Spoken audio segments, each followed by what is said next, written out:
Nuestro tiempo, yo creo que la función que puede tener un filósofo es la que ha tenido más o menos siempre, es decir, hacer aquellas preguntas que no son estrictamente instrumentales, que no sirven para un objetivo práctico inmediato, ¿no? Si, por ejemplo, yo me pregunto qué hora es, pues porque voy a coger un autobús o porque quiero llegar a una cita, pues es una pregunta que tiene un objetivo práctico y que una vez respondida se anula la pregunta porque ya, digamos, deja de tener interés, porque lo que me interesa es lo que voy a hacer a partir de esa respuesta.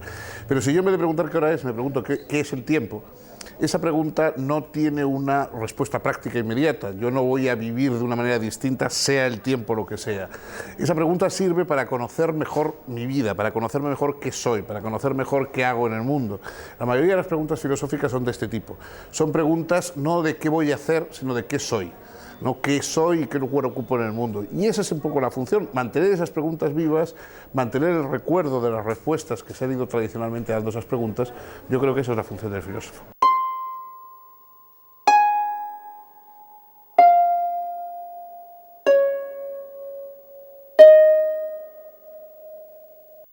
Busca, o por lo menos busca nuestro acomodo intelectual, digamos, en un mundo que no entendemos y que no comprendemos y que por lo tanto tampoco sabemos si tenemos un lugar prefijado, pero en fin, intentamos entender qué significa vivir, qué significa para nosotros vivir, qué significa estar en estas condiciones, en unas circunstancias determinadas, en un universo que nos ignora, pero que nosotros tenemos que tomar en cuenta. ¿Qué significa eso? Eso es la pregunta filosófica.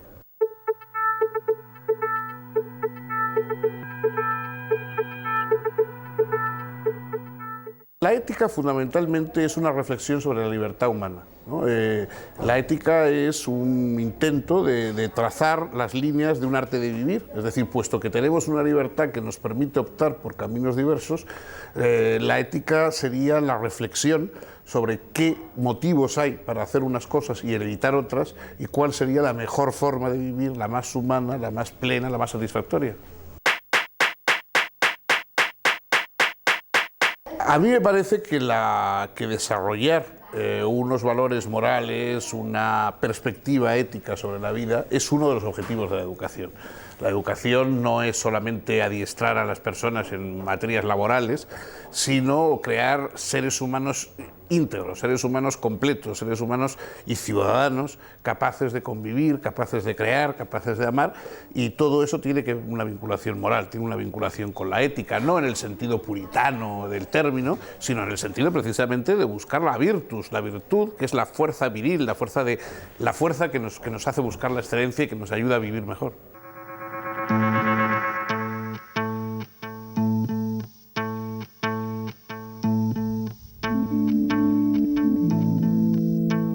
Una mala educación sería aquella educación que solo preparase personas para competir, para producir, para acaparar o acumular, pero no para crear, para compartir, para inventar o incluso para prescindir, porque a lo mejor en un mundo en que los recursos están amenazados por los excesos, digamos, de nuestra producción y de nuestras ambiciones, digamos, de dominio, quizá educar para prescindir de cosas también sea una forma de cordura, ¿no?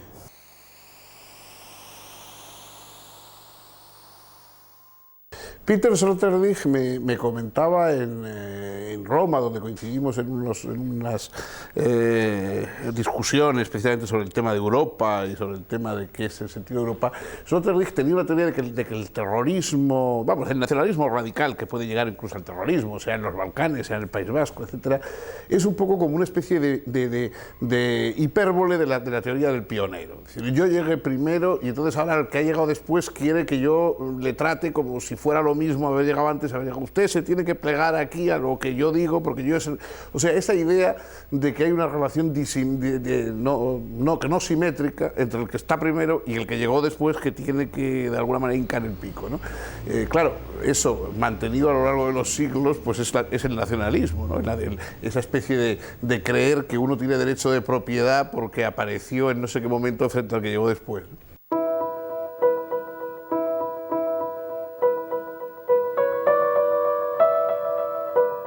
Yo primero supongo porque conozco muchos andaluces, mi padre era andaluz de Granada, y yo he conocido muchos andaluces en mi vida, y yo creo que los andaluces, como los vascos o como los gallegos, son diferentes unos a otros. Es decir, yo creo que la mayoría de la gente sabe de dónde es, dónde ha nacido, tiene una idea, digamos, del color, del sabor, de la convivencia, etcétera, pues inspirada probablemente en nuestros primeros años. Yo creo que nadie se cura del todo de los paisajes y de las primeras comidas de su infancia, y eso nos acompaña toda la vida y es normal, etcétera.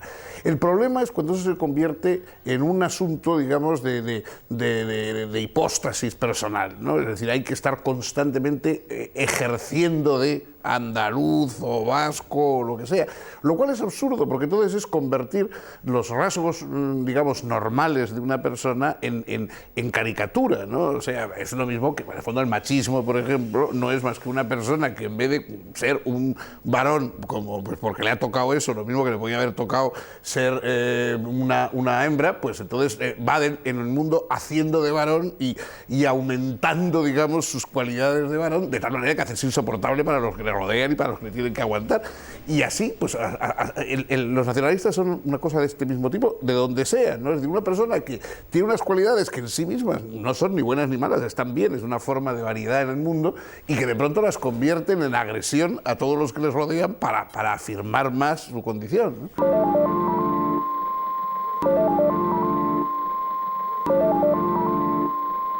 Criticar en sí mismo la televisión sería, digamos, pues como criticar el teléfono, porque hay personas que lo utilizan para hacer llamadas a los teléfonos pornográficos. Bueno, mire, pues hay quien llama a teléfonos pornográficos y quien llama a urgencias cuando tiene un hijo enfermo. Es decir, el teléfono es una cosa estupenda y la televisión también. Lo que pasa es que, desgraciadamente, la televisión está en manos de personas que lo que quieren hacer es obtener una rentabilidad inmediata, sea económica, sea publicitaria, sea propagandística, etc.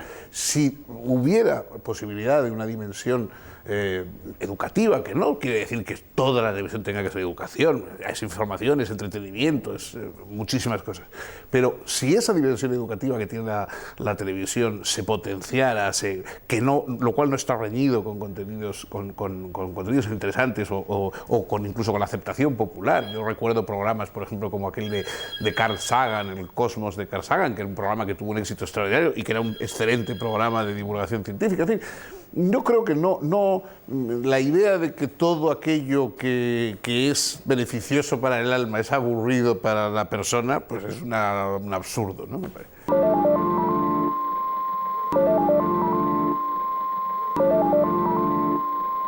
Si hay una televisión pública, pero si las televisiones son negocios privados, no hay nada que decir, porque claro, ahí ya tropezamos con algo infranqueable. Pero y yo creo que debe haber, si la televisión se considera un espacio público, y un espacio público, digamos, a defender y a utilizar, por ejemplo, para informar a los ciudadanos de propuestas políticas o de ideas alternativas, etcétera, eso debe estar en manos de personas que tengan la idea de servicio público, no la idea de rendimiento o de publicidad a favor de su partido.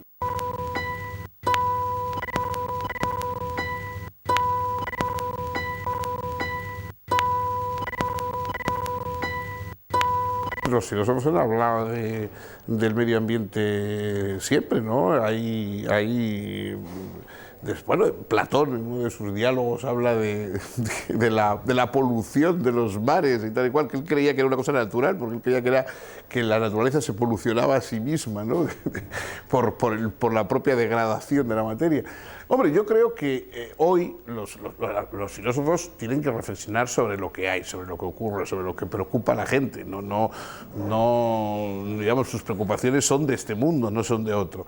Y entonces a mí me parece que la idea de que 5.000 o 6.000 millones de seres humanos, más 6.000 millones de seres humanos, ya no pueden vivir como vivían 14 tribus en otras épocas, pues es evidente. Los recursos pues son limitados, el impacto técnico del hombre cada vez es mayor y cada vez es más imprevisible hasta dónde puede alcanzar. Entonces, todo eso son cuestiones, no planteándose, yo desde luego no planteándose una especie de una adoración, digamos, a la naturaleza de por sí. El hombre no puede hacer nada contra la naturaleza. O sea, la naturaleza es la que nos ha creado y la que nos destruirá a todos irremediablemente. No tenemos fuerza ninguna contra la naturaleza, pero en cambio sí podemos cargarnos nuestro planeta o cargarnos el medio ambiente que nos rodea, cargarnos lo que nosotros, estropear nuestra casa. O sea, no es un problema de que pobre naturaleza que la vamos a fastidiar, sino pobres de nosotros porque vamos a fastidiar aquella parte de la naturaleza imprescindible para vivir y la única que tenemos, ¿no?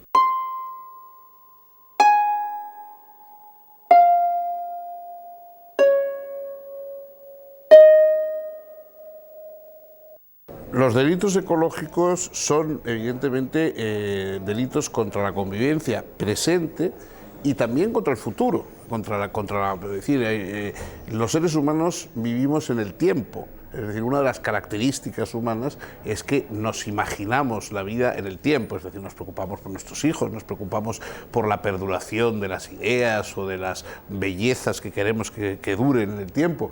Entonces, naturalmente, la perduración, digamos, el intento de proteger la naturaleza para nuestros hijos, para nuestros nietos, etcétera, es una preocupación de convivencia proyectada hacia el futuro. Entonces, el destruir a medio plazo, digamos, una serie de recursos naturales no solamente puede herir la convivencia presente, sino que está amenazando la convivencia futura, de la cual también en cierta medida somos responsables.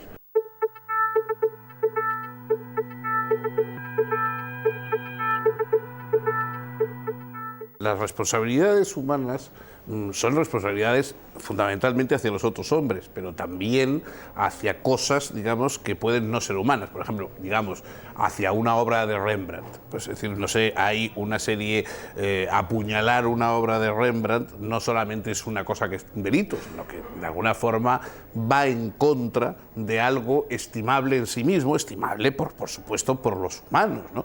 Entonces, de la destrucción de la naturaleza, que es necesaria para los humanos, pues es también herir de alguna manera a los humanos, e incluso el producir dolor innecesario o excesivo en otros seres vivos indica una falta, digamos, de respeto sobre esa especie de complicidad de la vida con los otros seres, que también, incluso autores poco ecológicos, digamos, como Santo Tomás de Aquino, Santo Tomás decía, bueno, hacer daño a los animales es a lo mejor el primer paso para empezar a hacer daño a los hombres. Es decir, una persona que maltrata gratuita, etcétera, a un animal, probablemente es una persona que de alguna manera está creando la disposición para maltratar a seres humanos. O sea que aunque yo creo que la ética propiamente lo que regula son las relaciones de los humanos entre sí, pero los humanos vivimos en un mundo y vivimos en un contexto y vivimos en unas relaciones más amplias, y eso también hay que tomarlo en cuenta, ¿no?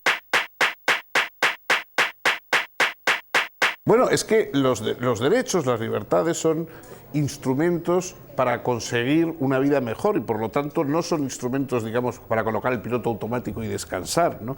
Napoleón decía que con las bayonetas se puede hacer todo menos sentarse uno encima, y yo creo que también las libertades o la democracia son como las bayonetas, no son para uno sentarse y decir, bueno, ya estamos en democracia, ahora no me moleste usted más, ya tenemos libertades, no me hable usted más de libertades. No, son instrumentos para ir utilizando y naturalmente entonces al utilizarlos chocan con quien quiere limitarlos, con quien quiere conculcarlos, y ahí se establece esa polémica que hay que estar dispuesto a afrontar.